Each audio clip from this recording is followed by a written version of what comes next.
Amados, Provérbios capítulo 9. Quando a gente vai falar de provérbios, nós entendemos que vamos aprender muito, né? Porque você, pai e mãe que está aqui, se tem algum livro da Bíblia que você precisa pedir para o seu filho ler, é Provérbios. Eu tinha um conhecido que o nome da varinha de correção dele era Provérbios. Acontecia alguma coisa, ele falava: filho, vai lá buscar Provérbios para o pai. E aí ele sabia que ia ser ensinado. Não de uma forma tão boa, mas o resultado disso ia produzir uma coisa muito boa. Provérbios capítulo 9, versículo 1. E vamos ler até o 10, é um dos textos que nós vamos ler. A sabedoria edificou a sua casa, lavrou as suas 7 colunas. Lembra que 7 é o número da perfeição. Então só é possível alcançarmos a perfeição sendo sábios.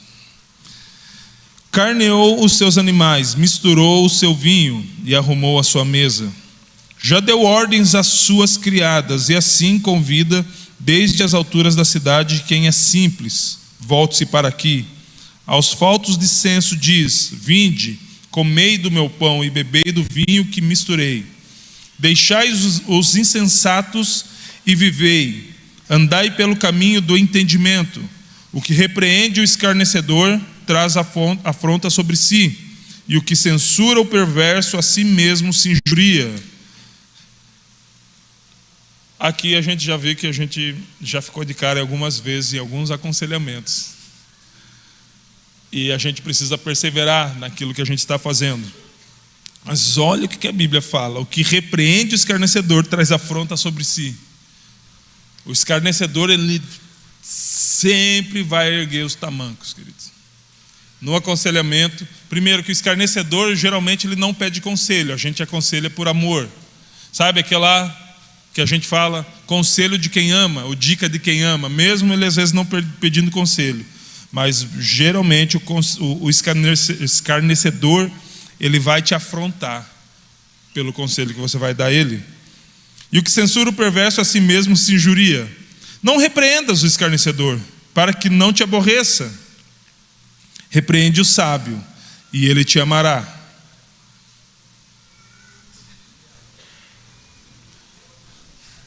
Qual é o sentimento que você tem a respeito das pessoas que te repreendem?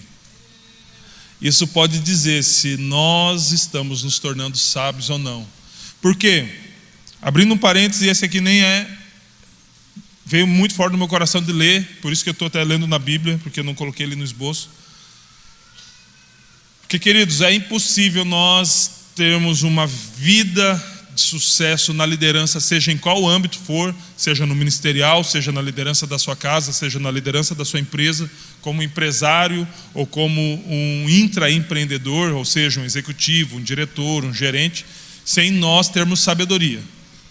A sabedoria, ela é imprescindível. Alex, mas eu fiz só até a 5ª série. Eu não estou dizendo de você ter muito conhecimento. Ter conhecimento ou acesso à informação, sabedoria e inteligência são coisas que se correlacionam, mas não são a mesma coisa. Elas não são a mesma coisa. Então, queridos, a sabedoria está acessível a todos. Os estudos não. Hoje em dia já sim, né? Óbvio. Mas nem todo mundo teve acesso aos estudos. Por quê? Porque precisaram trabalhar já cedo, ou eles estudavam naquele modelo que nós ouvimos dos nossos avós. Na minha época, eu pegava um saco de arroz, colocava os meus cadernos dentro, andava 7 quilômetros, atravessava o rio para poder pegar o trator para ir para a escola. Então era e por mais que a gente ache engraçado, e é de fato para nós agora que não precisamos passar por isso, foi uma realidade para muitos. Só que existem muitas pessoas que não puderam estudar, que são muito sábias. São muito sábias. Porque a sabedoria nós não aprendemos nas escolas, querido. Nós não aprendemos nos sites, ou nas páginas, ou nos perfis. Embora exista muita coisa que a gente possa aprender. Mas a sabedoria, ela não está ligada exatamente à informação que você recebe, mas o quanto você se permite ser tratado pela informação que você recebe. Por isso que é muito comum nós vermos senhorizinhos. Eu amo conversar com senhores. Você já me viu falando isso várias vezes. Se você tem avô, não economize no tempo que você vai passar com eles. Existe uma sabedoria nos cabelos brancos, que quando tem bastante, no caso, né? Eu tenho cabelo branco, mas não tenho tanta sabedoria assim. A sabedoria de vida, que por mais que talvez vocês achem um pouco chato, mas vocês não vão aprender o que vocês poderiam aprender com eles. Então temos aqui alguns irmãos, né, da década de 50, 60, poucos, né? A nossa igreja não tem tantas pessoas assim. Mas gaste minutos com eles e você vai entender que você sabe muito pouco, às vezes até nada. E eles às vezes vão falar problema, tauba. Isso está ligado a conhecimento e aprendizado, querido. Isso não está ligado à sabedoria. Tem muita gente que sabe a fórmula de Bhaskara de trás para frente e não é sábio. Então, nós vamos continuar lendo aqui, porque senão a gente não termina. Não repreendas o escarnecedor, para que não te aborreça. Repreende o sábio, e ele te amará. Dá instrução ao sábio, e ele se fará mais sábio ainda. Por quê? Porque a instrução não entra por aqui e sai por aqui. Entra aqui, vem para cá e desce para o coração. No início, toda a repreensão parece não, é motivo de tristeza, porque ser repreendido não é bom não, querido. Agora, entender que existe um propósito e um resultado da repreensão me faz aceitá-la e amar aquele que me repreende, porque o produto, o resultado da repreensão vai gerar em mim um bom resultado, um bom fruto, e vai, através disso, me trazer sabedoria. Por isso precisamos amar a repreensão, por mais que seja ruim recebê-la, o resultado dela é muito bom. Então, voltando ao 9, dá instrução ao sábio, e ele se fará mais sábio ainda. Ensina o justo, e ele crescerá em prudência.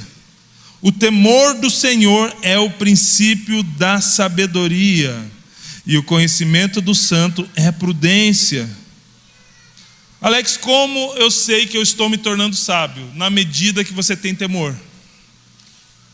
Alex, eu perdi o temor, então eu nunca fui sábio. Eu conheço pessoas, isso não é dica, e não faça isso, mas já percebeu uma coisa? Talvez acontece com 90% das pessoas que você já conheceu como cristãs. Se desviam e voltam a fazer tudo de ruim.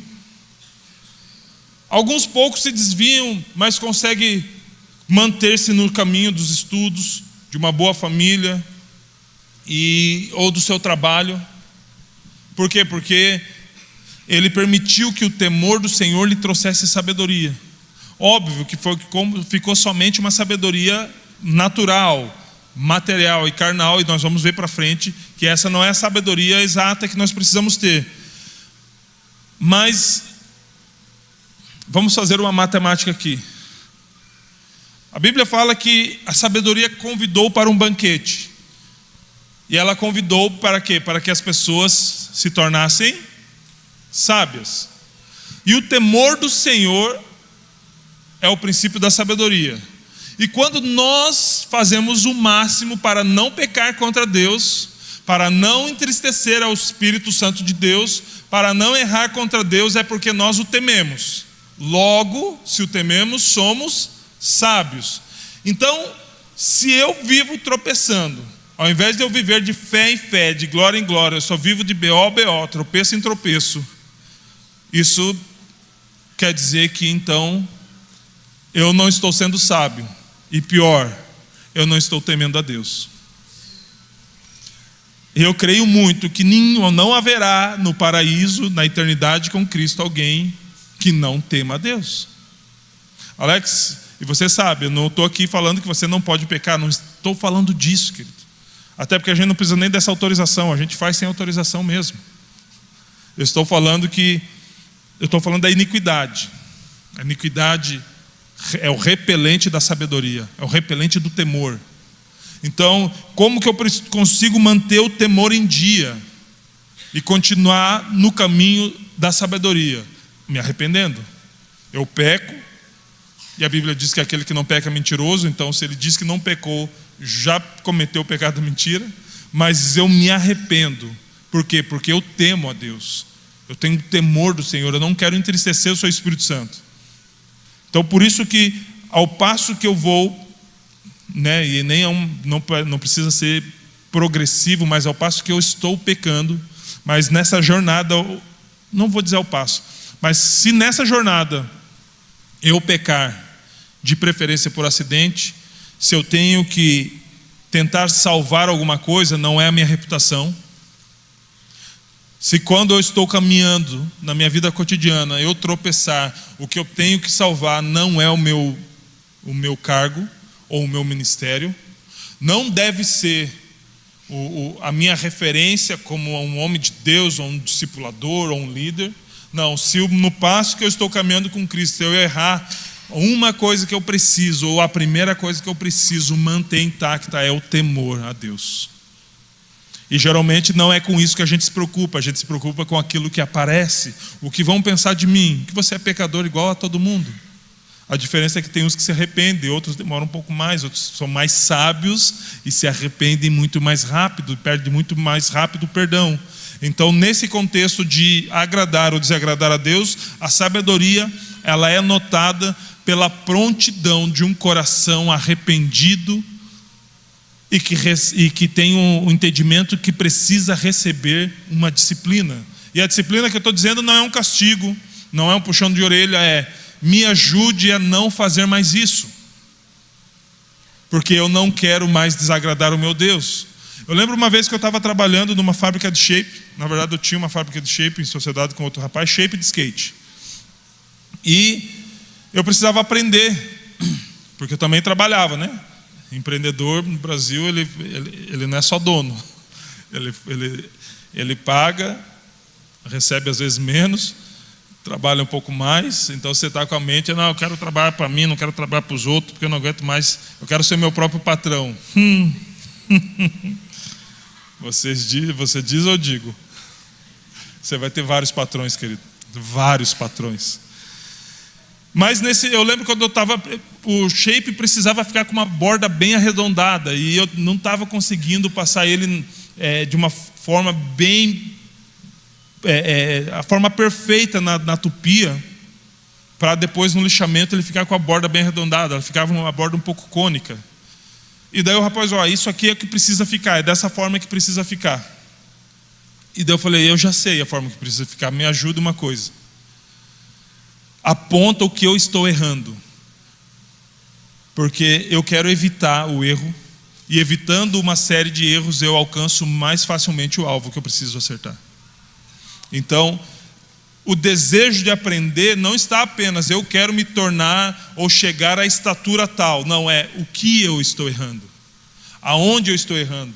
Ele falou, Alex, você está inclinando um pouco mais do que 90 graus o shape na hora de passar pela topia. Então eu já pegava um esquadro, mentira, não tinha como segurar o esquadro, o shape, mas eu já tentava manter ele numa posição mais reta, no ângulo reto, né, para que ficasse menos trabalho na lixadeira.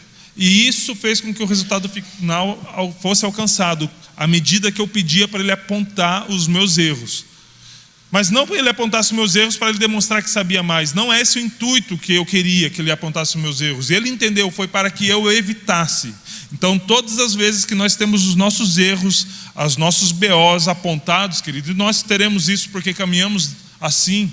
Não é para falar que você é um pecador, que você não teme a Deus, que você não é sábio. Não, é para que você consiga evitá-los. Quando você enxerga o erro, você consegue evitar ele.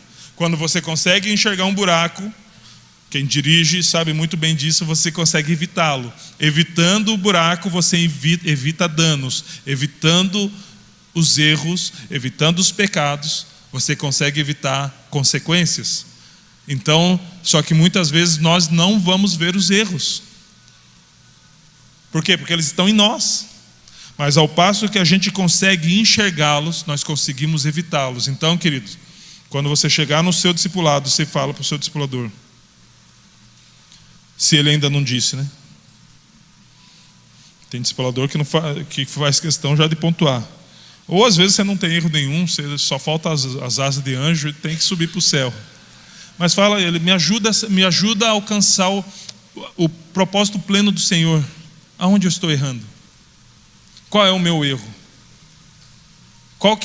Quais são os erros que eu não estou enxergando? Como dizia o pastor Michel,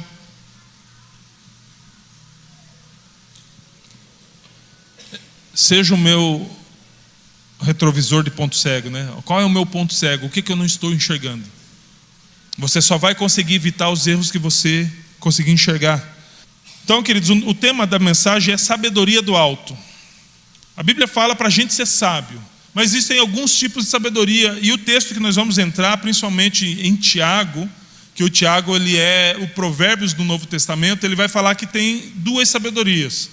Mas eu gostaria de pelo menos só fazer aqui uma diferenciação entre o inteligente e o sábio. Como que o inteligente aprende? Com os próprios erros, e está tudo bem. Você errou, aprende com os próprios erros. Glória a Deus por isso.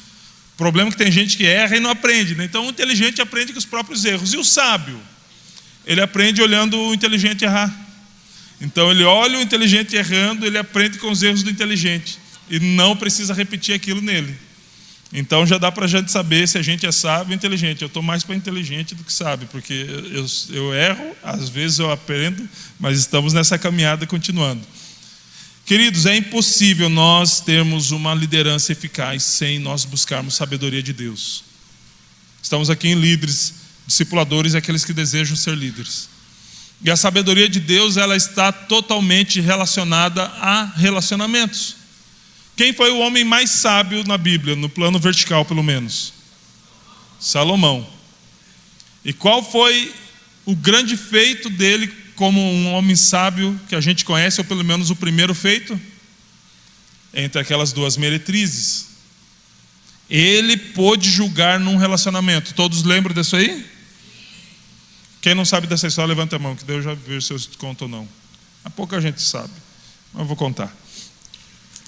Ele pediu sabedoria, Deus falou, me pede, né, o que você quer, o que você quiser. Ele falou, eu preciso de sabedoria, para poder saber entrar e sair diante do povo.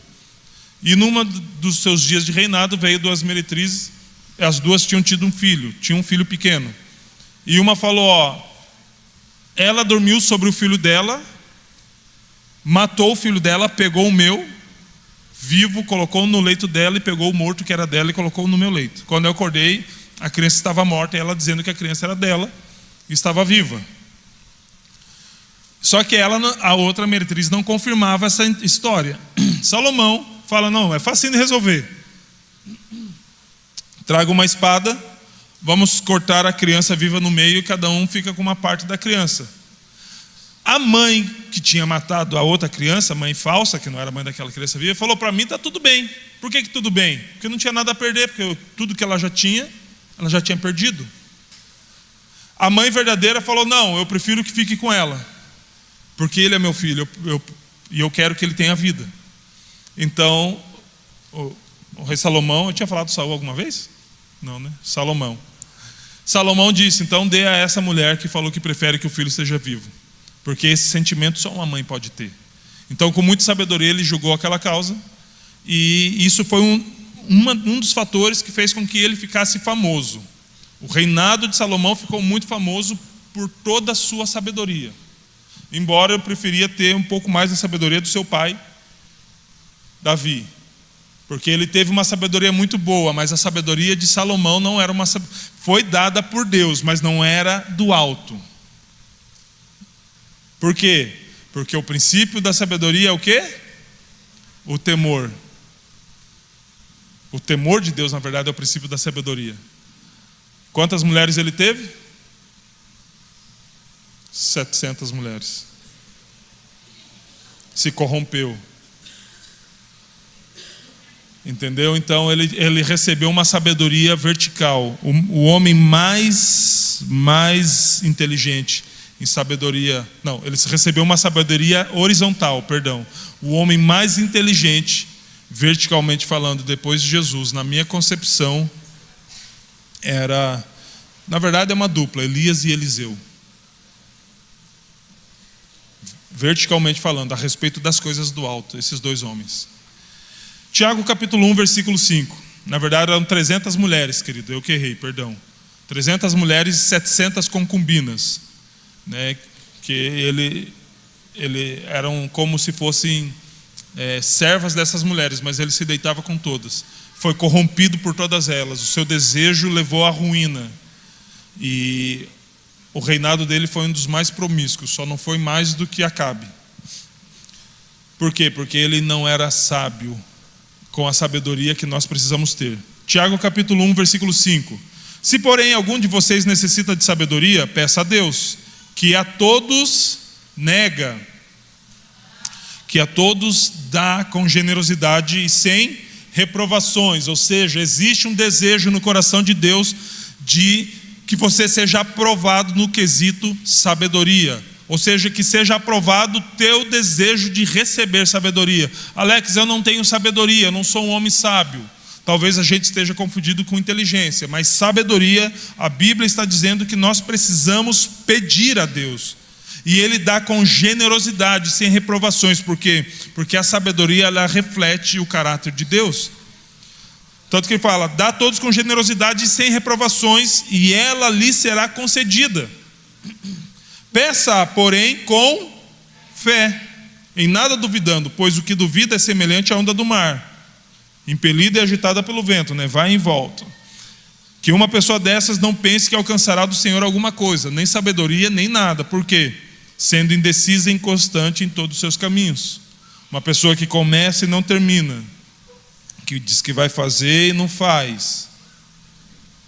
E eu não estou falando de alguém, Alex, às vezes eu estou virado num giraia na fé, aleluiado, e às vezes eu estou só no silêncio. Não estou falando disso, querido. Se você não perdeu o temor e continua firme em Deus, glória a Deus, não estou falando isso. Estou falando de indecisão. Senhor Jesus, eu quero te servir, eu quero ser um líder, eu quero discipular. Senhor, eu não sei nem se eu quero ficar na igreja. Eu acho que até vou procurar o Senhor em outras religiões, até porque Jesus não tem nada a ver com religião, né? Mas sabe aquela pessoa inconstante? Não, eu quero guardar o meu corpo para o casamento. Eu quero dar o primeiro beijo no altar. Obrigado, querido. Não, nada obrigado, o voto é seu. Se não sair do seu coração, não adianta sair das minhas palavras. Mas tá lá, eu quero me guardar, eu quero santificar minha vida para o Senhor. Nossa, passa o contatinho daquela, eu nem sei mais se fala gatinha, filé, isso é na minha época, né? Já está dando uns goelão aí, uns beijos na boca, caliente. Não, irmão, estou fazendo test drive. O diabo também faz test drive, querido, é com a mesma forma.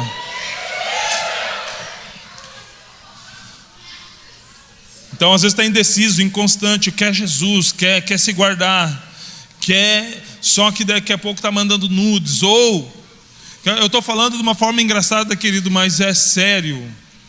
E a gente está passando por um momento como igreja brasileira terrível entre os adolescentes. Essa liberdade de conectividade está escravizando, na verdade, as pessoas. Mas também não é só entre os jovens. Às vezes o casal está ali, não, nós estamos firmes, agora entendemos, virou a nossa chave. E daí, dali outro dia, percebe que a chave virou, na verdade, era para o outro lado. E ao invés de continuar, um já está desanimando o outro. O que era céu num dia, no outro virou inferno. E daí as pessoas que estão ali na expectativa, não, eu estou vendo esse casal na igreja, eu creio que eu posso ser um discípulo deles, eles podem me discipular, porque eles são tão abençoados. Falei, querido, até dá para fazer, só não dá para fazer o discipulado em casa, porque o bagulho lá é feio. Entendeu? Então, essa inconstância. Alex, eu tenho fé, mas se é inconstante, não vai rolar. Que uma pessoa dessas não pense que alcançará do Senhor alguma coisa, sendo indecisa e inconstante em todos os seus caminhos. Não tem palavra, e quando tem, a palavra é descredibilizada totalmente por um histórico que não muda. Queridos, nosso passado ele não é bom em várias... A gente vai ver aqui em várias instâncias o passado de um é pior do que o outro. Tem uns que sempre pagaram a conta, mas no lado da promiscuidade dava aula de prostituição. Outros aqui, de repente, não era ruim numa área, mas são em outra. Só que acontece, querido, em Cristo Jesus está sendo feitas novas todas as coisas velhas se passaram, eis que tudo fez novo, amém? Mas desde que eu esteja deciso e constante nisso. O meu histórico, ele não define o meu futuro se eu abandono o meu histórico. Só que se o meu histórico me acompanha, então o meu futuro não será diferente do que o meu passado. Por isso que é indeciso, sendo indeciso e inconstante em todos os seus caminhos. Qual que é a decisão? Aquela que vai doer, aquela que vai arder, porque o evangelho não é um poema, é a história de um pai que matou o seu filho, para que eu e você fôssemos salvos. Então, querido, a decisão que Tiago está falando aqui, Tiago ainda, que um dos livros, quer um livro bom para discipulado, querido?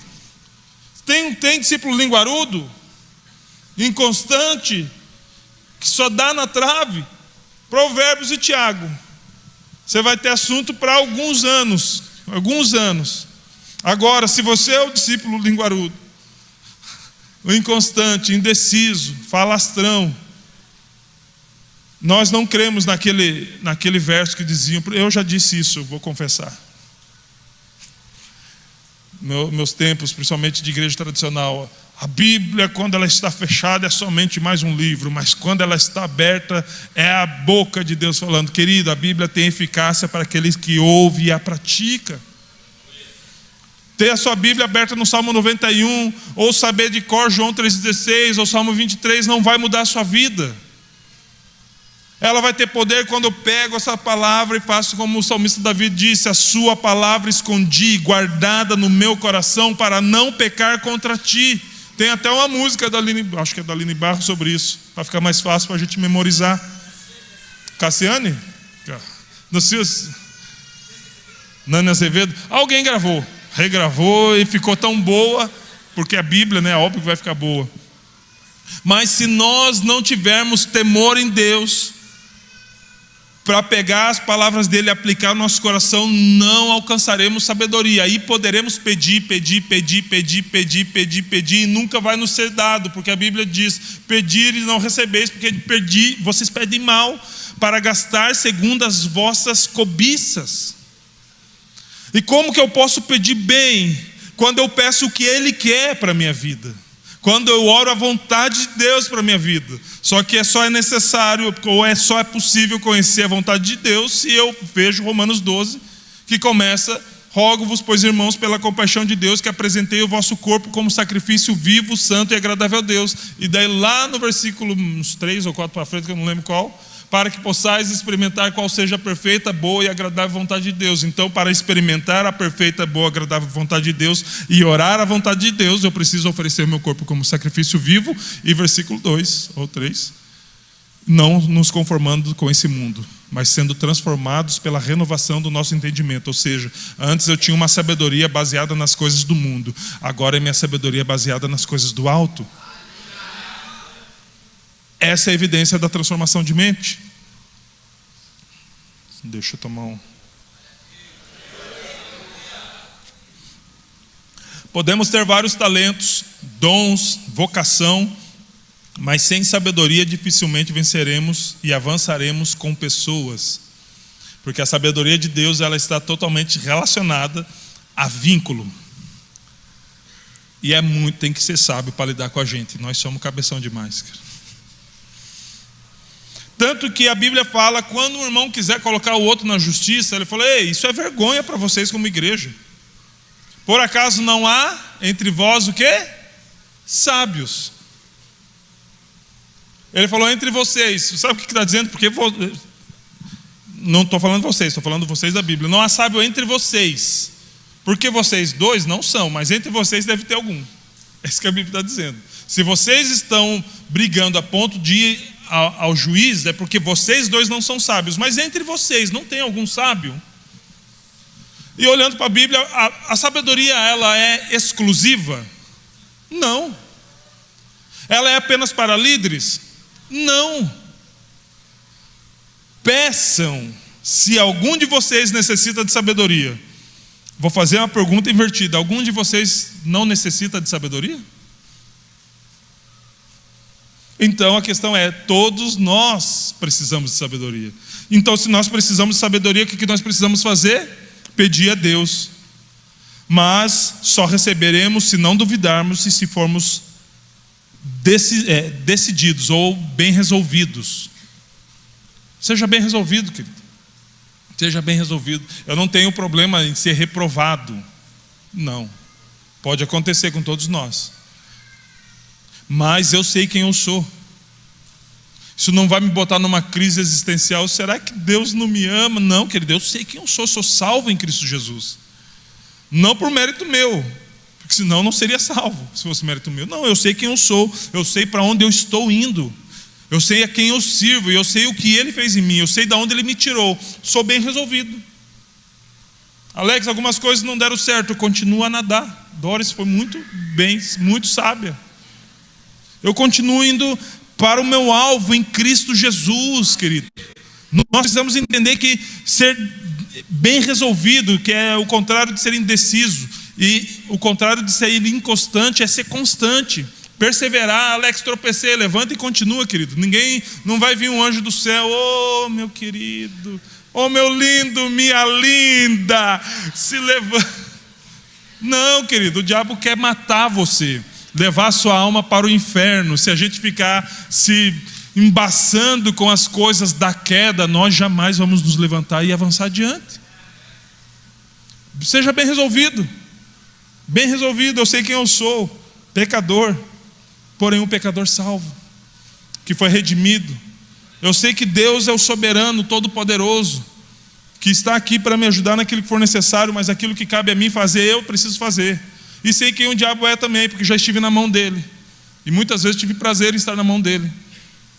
Só que eu sei o que ele deseja fazer agora, muito pior, porque como ele sabe que eu conheço o caminho, se eu me afasto desse caminho, ele vai fazer de tudo para que eu não volte. E quem se afastou sabe que isso é verdade. Então seja bem resolvido. Eu não preciso conhecer mais nada, querido. Eu preciso crescer em conhecimento e sabedoria.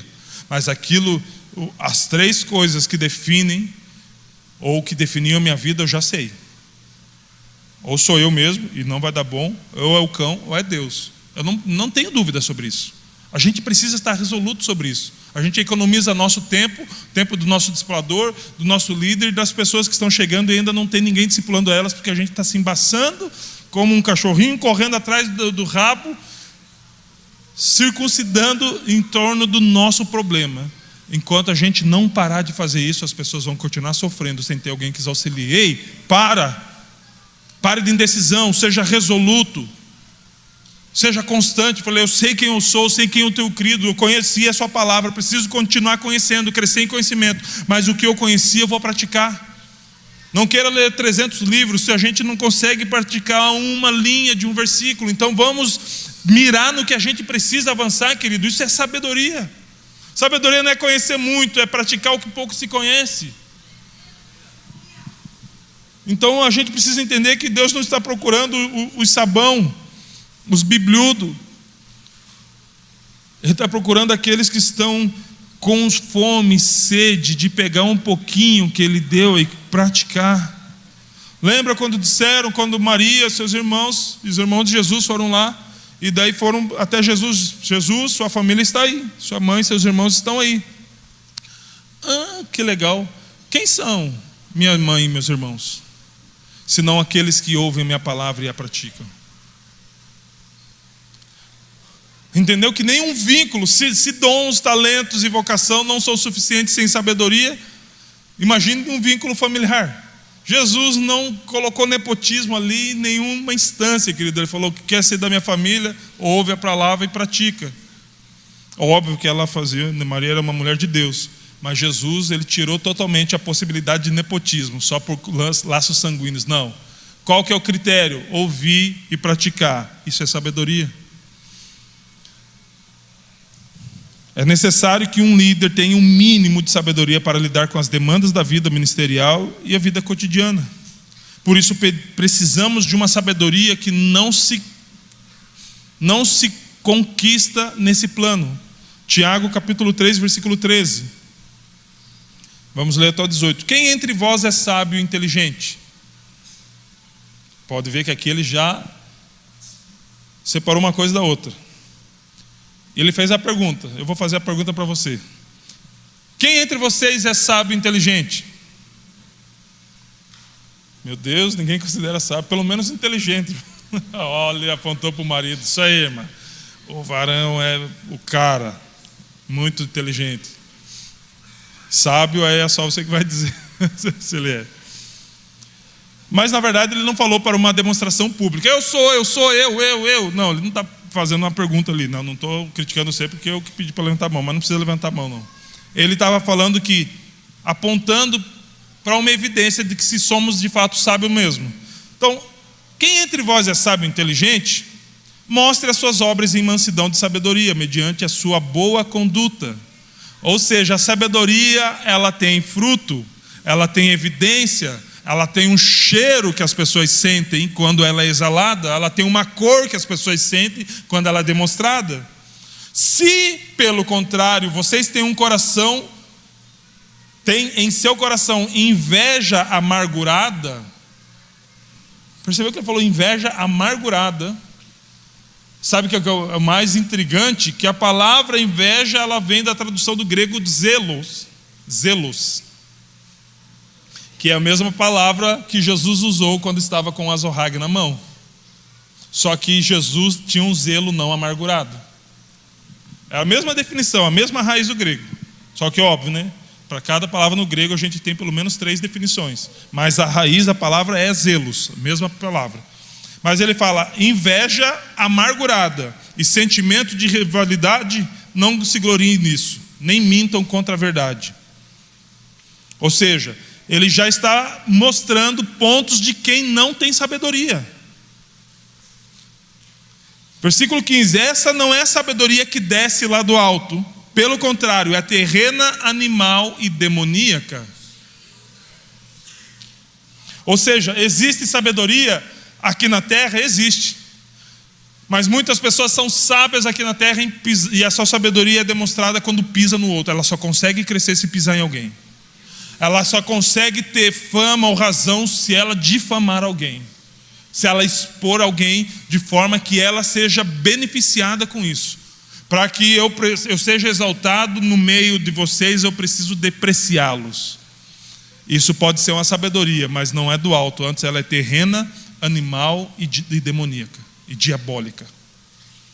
Pois, versículo 16, onde há inveja e rivalidade, aí há confusão e toda espécie de coisas ruins. Existe rivalidade, querido? Existe. Tiago estava escrevendo aos ímpios? Não. Tiago estava escrevendo à igreja. Ainda bem que não era nossa, mas era primitiva.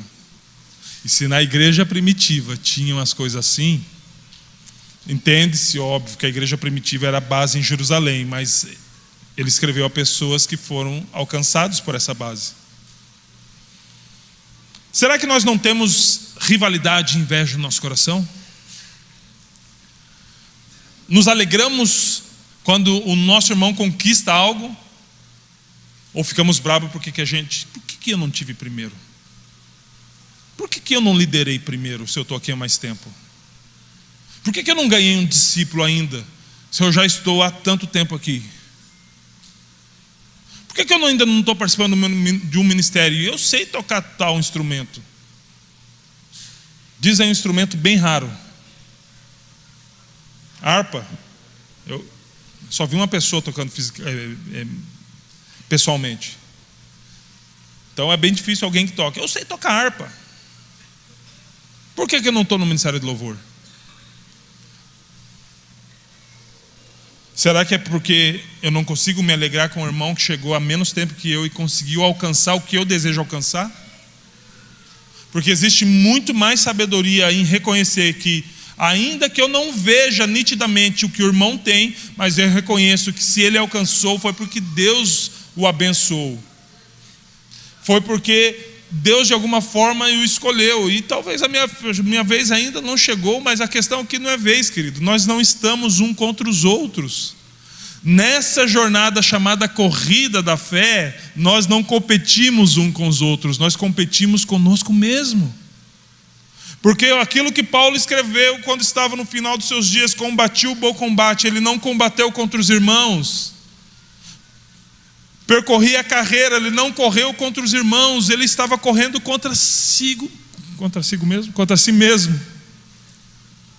Contra si mesmo. Por quê? Porque toda vez que eu olhar o meu irmão como um adversário, o meu desejo vai ser matá-lo para que eu seja aceito. Alex, aonde já se viu acontecer isso? O primeiro homicídio da Bíblia, Caim e Abel. Um não foi aceito, e quem que aceitou? Deus.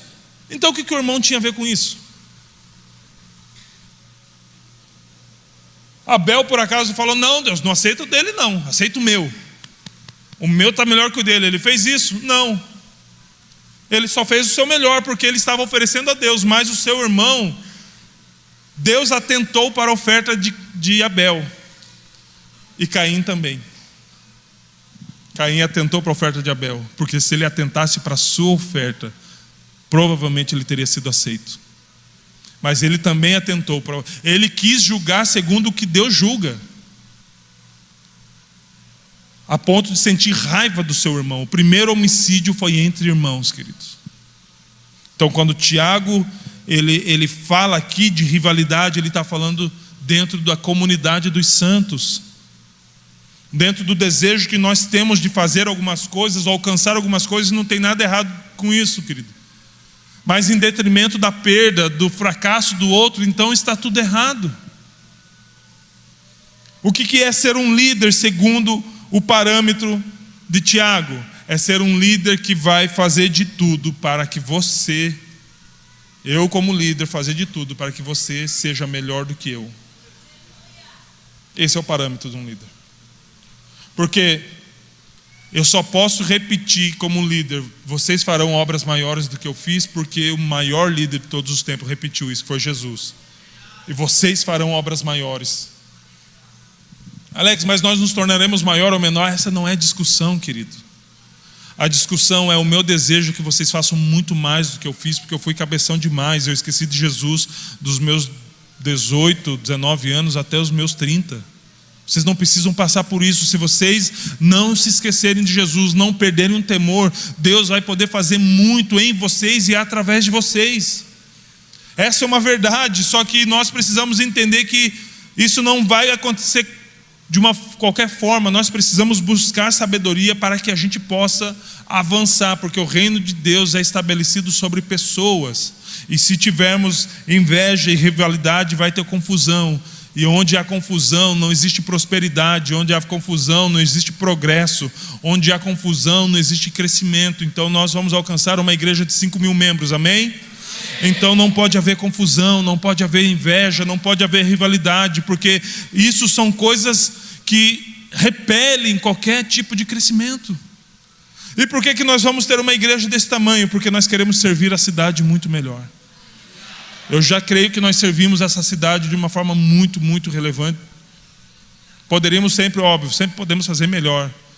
Mas imagine se tivermos mais pessoas que temem a Deus, que são sábias em Deus, que buscam a Deus, que amam a Deus. Nós mudamos a fibra moral dessa cidade, e existe uma palavra para nós sobre isso. Versículo 17: mas a sabedoria lá do alto é primeiramente pura. Não existe mistura, não existe mancha, não existe alguma coisa que venha contaminar. Primeiramente ela é pura. E pureza é a ausência de contaminação. A sabedoria, primeiramente, ela é pura, refinada várias vezes a ponto de não haver contaminação alguma. Depois, pacífica, gentil, amigável, cheia de misericórdia e de bons frutos, imparcial. Não, eu vou ficar aqui, eu vou defender essa galera porque essa galera é da minha célula. Não, seja imparcial. Vai julgar uma causa, primeiro, só vai ser chamado para julgar uma causa se tiver sabedoria, que a Bíblia fala, para julgar algo entre irmãos precisa ser alguém sábio. Mas não pode ser parcial. E se tem uma coisa fácil da gente tropeçar, querido, porque nós não somos divididos em redes, não somos divididos em setores, muito menos em células, somos organizados. Então não tem ninguém melhor do que ninguém, querido. Não tem ninguém melhor e maior do que ninguém. Nenhuma parte em específico é melhor ou maior do que a soma total de todas as partes. Nenhuma. Nenhuma parte em específico é melhor ou maior do que a soma de todas as partes. Somos o que somos porque todos nós somos. Isso parece ser até um pouco corriqueiro, mas você não sabe o mal que pode causar a semente de divisão. E a semente de divisão, ela acontece primeiramente no solo mais fértil que existe, o nosso coração. Então, queridos, existe uma organização de redes. Para que existe? Para somar. Para organizar primeiro. Mas nisso tudo a gente soma. Isso não é algo que vai nos separar de forma alguma. Aqui para dentro, daquele portão para dentro,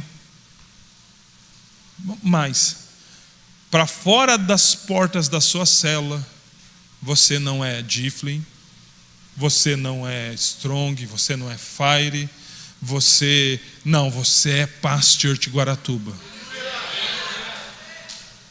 Você não é Kadosh, você não é Tameion. Não, Paz Church Guaratuba. E como Paz Church Guaratuba não, meu líder preferido é fulano de tal. Não, como Paz Church Guaratuba temos um nome que está sobre todo nome, Jesus Cristo. É isso que nos une, querido. O que nos une precisa ser maior e mais forte do que aquilo que nos separa e nos divide. Mas precisamos entender, a nossa organização de rede, setor e célula não é divisão, é organização. É uma forma da gente cuidar melhor. E só isso. Nisso está a sabedoria do alto. Qualquer ponto e vírgula depois disso pode ser uma sabedoria terrena. E não esqueçamos que a sabedoria terrena ela também é animal e também é diabólica. Então, mas a sabedoria lá do alto é primeiramente pura, depois pacífica, gentil, amigável. Sabe o que é ser pacífico? Aquele que acalma as águas, querido. Algumas vezes no nosso relacionamento as águas vão estar agitadas. O propósito do Senhor não é dar razão a um ao outro. O propósito do Senhor é que as águas sejam agitadas, sejam pacificadas. Pacificou as águas, beleza. Pede-se o perdão que tem que se pedir, pedir, volta-se os caminhos que precisam voltar. Mas nós somos promotores de paz. Não somos apenas agentes do reino de Deus, somos também promotores de paz. Versículo 17 ainda, gentil, amigável, cheia de misericórdia, que é a compaixão pelo miserável. E é o que Deus tem por nós. Somos miseráveis pecadores e Deus teve compaixão de nós. A misericórdia nos impediu de receber o que nós merecíamos, que era o inferno. E a graça nos deu aquilo que nós não merecíamos, que é a eternidade com Cristo. Cheia de misericórdia e de bons frutos, imparcial e sem fingimento. Sem fingimento. Ser tudo isso aqui, porém verdadeiro. Aquilo que a gente faz externamente precisa ser proveniente de um coração puro, queridos. Porque infelizmente, pela nobreza do ato, muitas vezes a gente põe a mão no coração, eu preciso melhorar, mas lá dentro a gente nem quer melhorar assim. Então o ato é muito bonito, precisa manter, mas ele precisa ser proveniente de um coração verdadeiro, de um coração puro, de um desejo de fato de aprender. Porque a sabedoria está totalmente ligada ao aprendizado. Se eu bloqueio o meu tempo de aprendizado, eu parei no crescimento da sabedoria. Ora, versículo 18, é em paz que se semeia o fruto da justiça. Como a sabedoria engloba muitas coisas, né? É em paz que se semeia o fruto da justiça para os que promovem a paz.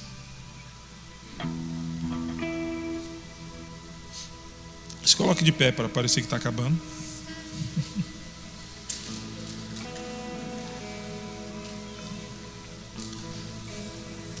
Na Bíblia da Liderança tem uma tabela que John Maxwell fez. E eu gostaria de relatar aqui o que está escrito lá. Tiago fala de dois tipos de sabedoria, a do alto e a terrena. E a intuição de uma boa liderança sempre verte da sabedoria que vem do alto. E elas têm pontos parecidos, porém bem diferentes entre si. A sabedoria que vem do alto é gentil e generosa.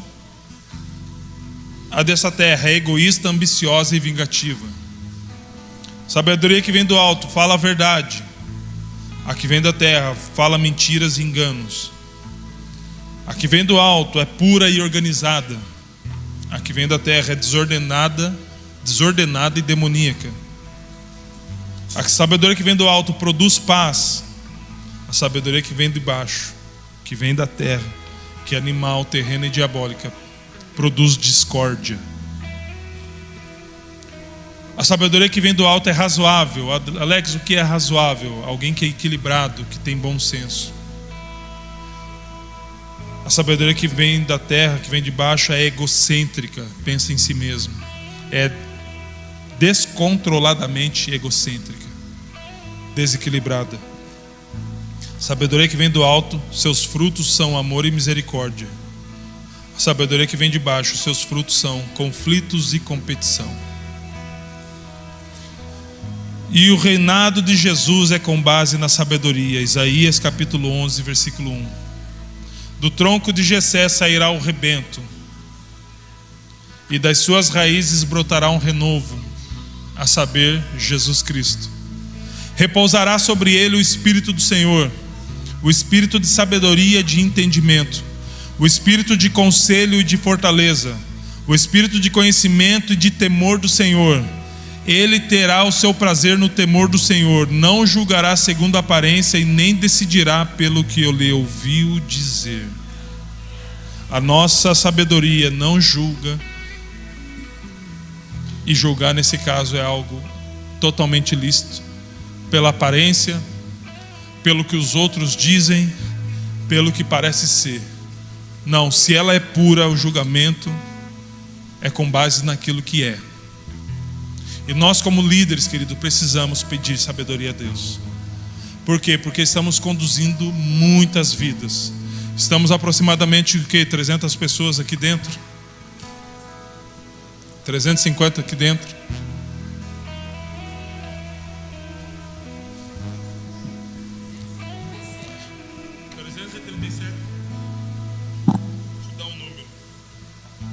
Estamos aproximadamente em 337 pessoas. Glória a Deus por isso, querido. Glória a Deus. Só que estiveram em nossas células HD removido. 1.416 pessoas. Quem vai conduzir essas outras 1.070? Levante a mão. Você vai conduzir essas outras mais de 1.100 pessoas. Só que sem sabedoria vai ser bem difícil, querido. Porque elas estão aprendendo assim como nós. Nós não sabemos, nós não somos melhores que elas, só chegamos antes. Somos irmãos mais velhos. Sabe quando o pai sai, ele chama você e fala: ó, você vai ficar cuidando da casa? Eu era o mais novo, nunca aconteceu comigo. Mas eu ouvi ele falando isso, eu ouvi o meu pai falando isso para o meu irmão mais velho. Quando eu tinha a idade que eu tinha e eu ouvia isso, eu ficava feliz, porque eu não tinha que dar conta de nada. Mas eu ainda aprontava, só para ver meu irmão apanhando. Preciso confessar também. Hoje eu tenho um respeito muito grande por ele, porque ele representou meu pai e minha mãe em muitas vezes que meu pai e minha mãe não estavam perto. Ele continua sendo meu irmão mais velho. Óbvio, né? Se não se altera com o tempo.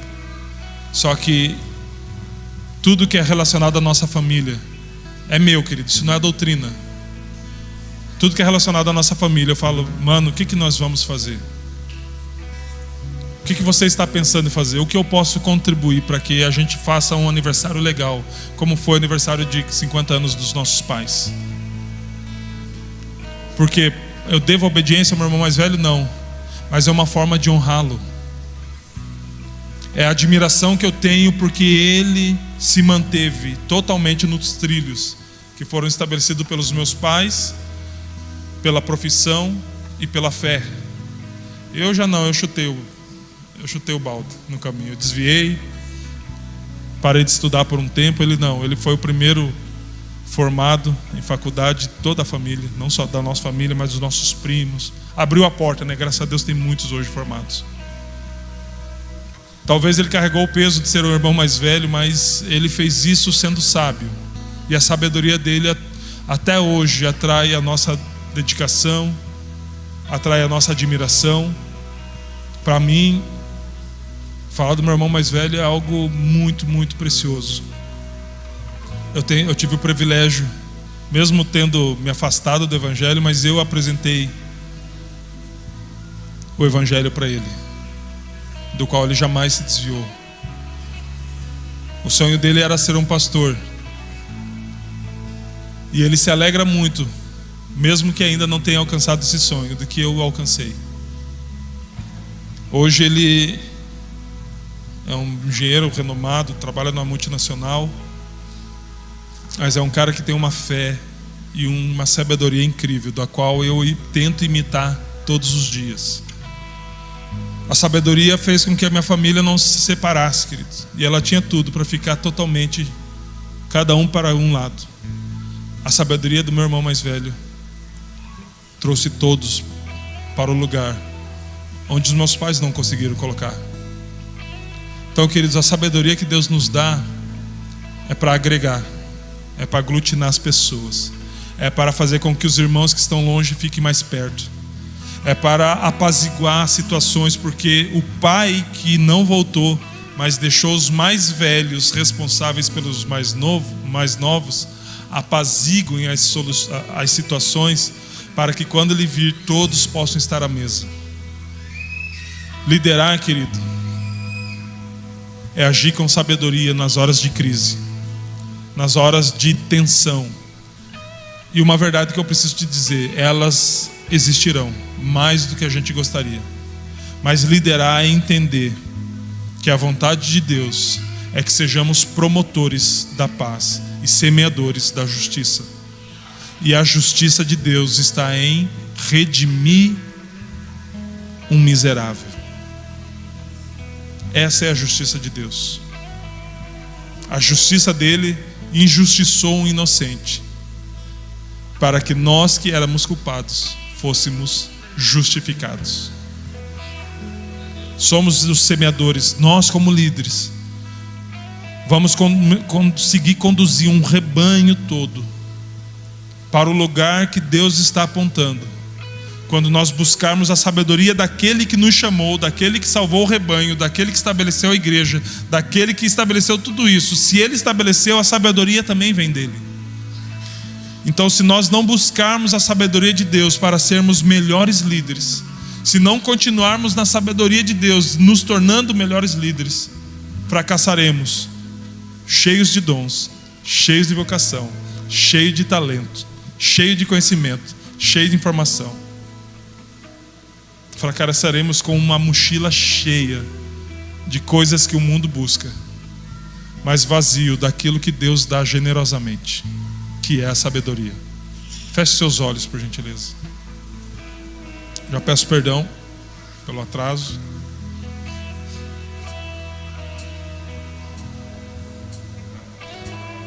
Vocês pegaram essa? E se Jesus é aquele que teria o espírito de vida, o espírito de sabedoria, o espírito de conselho, você já sabe que Jesus está em você. Essa é uma realidade. Cristo em vós é a esperança da glória. Então nós também temos dentro de nós o espírito de conselho, o espírito de sabedoria, o espírito de retidão, que não julgará segundo o ver dos olhos, nem segundo aquilo que os ouvidos ouvem, mas julgará segundo a reta justiça. Segundo a reta justiça. Por quê? Porque isso é o fruto.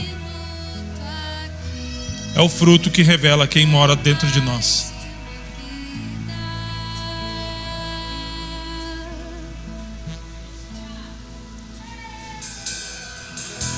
Eu tenho fome, eu tenho sede de ti.